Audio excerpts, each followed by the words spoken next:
everyone. So let's talk about the flower of the heart. Now, what is the flower of the heart?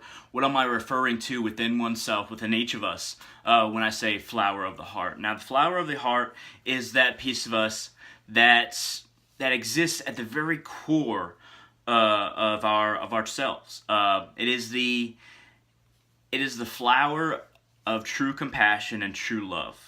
It is that which blooms in our lives when we embrace these concepts, and that which we try to reach for when we try to practice this in our lives. Whether it's just simple kindness in the world, whether it's truly loving our family, friends, and significant other or others. It's what we can attain if we develop practices to attain that. If we start to value people for people and not what they can give us or not what we can gain from them, but valuing those people just because they have a soul in them just like we do. Everybody has that same dignity of soul, and even animals, in my opinion, and plants as well. But even if you just believe humans have souls or that humans are valuable, we can value everybody equally. We can value everybody from the center of ourselves. We consider ourselves in the part of us that doesn't see the separation between somebody else and ourselves, between somebody else's religion or ideas and ourselves, between somebody's even political ideas and our own political ideas.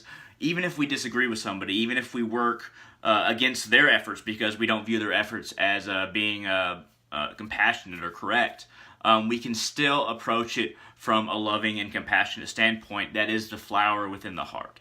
Now, when we try to grasp at this flower in the heart and we try to hold on to it, we try to take the love for ourselves and we try to grasp that flower in other people and just try to hold on to try to basically manipulate other people, the flower in their hearts for ourselves, their love. When we try to manipulate their love, try to get things from them by using their love, that flower is tarnished, at least towards us.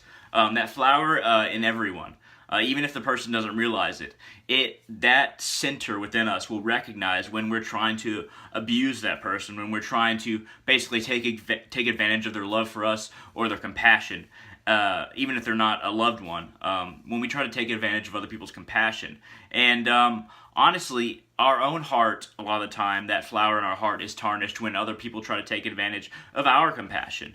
And really, I'm talking about individual relations and the actions that someone takes or the intentions someone has when they try to basically manipulate other people, whether it be us or other people. Now, when we try to pick those flowers in other people's heart for ourselves. We're extending the analogy, but I think it works. When we try to pick those flowers for ourselves and want to hold on to them and not allow that person to basically, if they're in a relationship with us, to meet other people, to love other people like they love us, to this is beyond sexuality, to basically love their other family members even like they love us. If we want all that love for ourselves, that flower in them will be destroyed in regards to us. It's like plucking off a petal, and that petal was directed towards us. We pluck it off when we try to grab that flower from them and hold it and own it just for ourselves. And we have to make sure not to do that to other people, and we have to recognize it when people do it to us. And subconsciously, we'll always recognize it because there is that center that always informs us. And the more informed you are by it, the closer you are to that center of true love and compassion, the easier it will be for you to see false love and false compassion, and the easier it will be for you to value true love and compassion and not selfish love and compassion. Now, I think that kind of wraps up what I have to say about the flower of the heart and in the heart. But just this has been kind of an adaptation of the idea of the lotus of the heart, which is an Eastern idea, but this is kind of my own interpretation of it, so I don't want to say that I really got this from anywhere. But just remember, you are valuable. You are no less valuable than any other human being.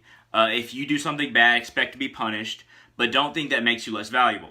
If somebody else does something bad, allow for their punishment based on them either being rehabilitated or them being in a place to where they can't hurt anybody else if they take it really far. And just karma comes about in the world. It takes a long time, a lot of the time, for karma to come full circle, but it will come full circle.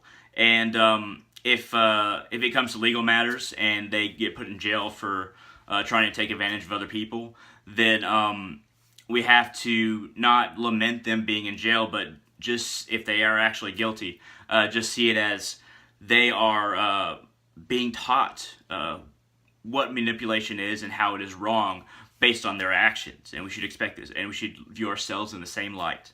So don't grab that flower for yourselves and other people. Just experience it when you experience it, and don't be selfish about it. And extend that love to other people, and don't allow other people to be selfish with the love that you're giving. And that's what it boils down to. Thank you very much for watching. This has been a short presentation on the flower of the heart, and I hope to see you in the future.